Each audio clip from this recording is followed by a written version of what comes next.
Hello दोस्तों, एक बार फिर मैं आपके साथ अपना अनुभव लेकर आई हूँ। मैंने किस तरह फर्स्ट रैंक हासिल की है, मेरी कौन कौन सी गलती रही जो आपसे ना हो, आप मेरे अनुभव का लाभ उठा सके, इसलिए मैं वीडियो बनाती हूँ। जैसा कि मैंने अपने सिलेक्शन से पहले हर टेट एग्जाम दिया है, एमपी वर्ग 1, वर्ग 3, वर्ग 2 और रीट का भी, और यहाँ तक कि एमपी सेट का भी। हर एग्जाम में मेरे साथ एक ही समस्या रही है कि पेपर के पास आते ही मुझे घबराहट शुरू हो जाती थी। बुक खोलती थी तो लगता था सब पढ़ा है, और बुक से जैसे ही दूर जाती थी मुझे लगता था बहुत कुछ रह गया है, मुझे कुछ नहीं बनता। वहीं पेपर में भी जो प्रश्न मैं पढ़ के जाती थी, सेम टू सेम वही प्रश्न आते थे, लेकिन मैं उसे रिकॉल नहीं कर पाती थी। वहाँ एंड टाइम में मुझे ऑप्शन समझ नहीं आते थे और मैं उसे भी गलत करके आती थी।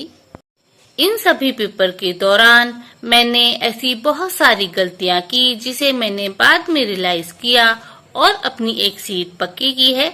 जैसे मैं जब भी रिवीजन करती थी, पहले एक दो बार तो मैं तथ्यों की व्याख्या नहीं कर पाती थी, लेकिन मैं जब भी 6-7 बार भी पढ़ लेती थी, उसके बाद भी मैं तथ्यों की व्याख्या करने की बिल्कुल कोशिश नहीं करती थी और सेम टू सेम पढ़कर ऐसे ऊपर ऊपर से निकल जाती थी। तो उसके कारण मुझे अपने कॉन्सेप्ट उतने पक्के नहीं हो पाते थे कि मुझे पेपर में याद आ सके घबराहट के समय।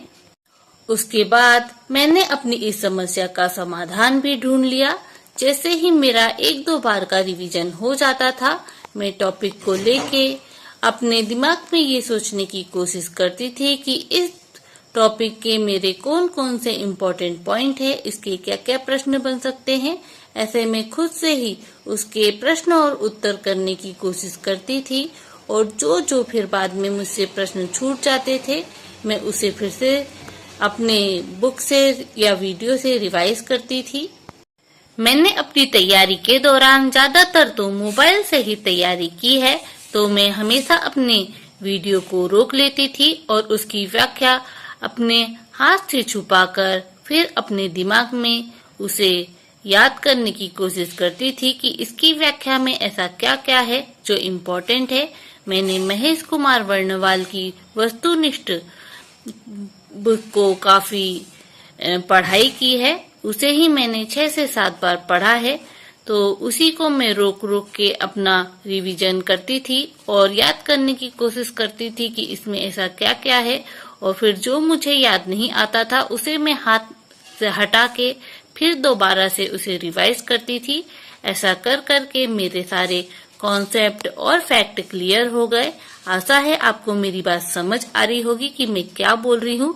इसी तरह मेरे अनुभव का लाभ लेते रहने के लिए इस वीडियो को लाइक, चैनल को सब्सक्राइब जरूर करें। धन्यवाद।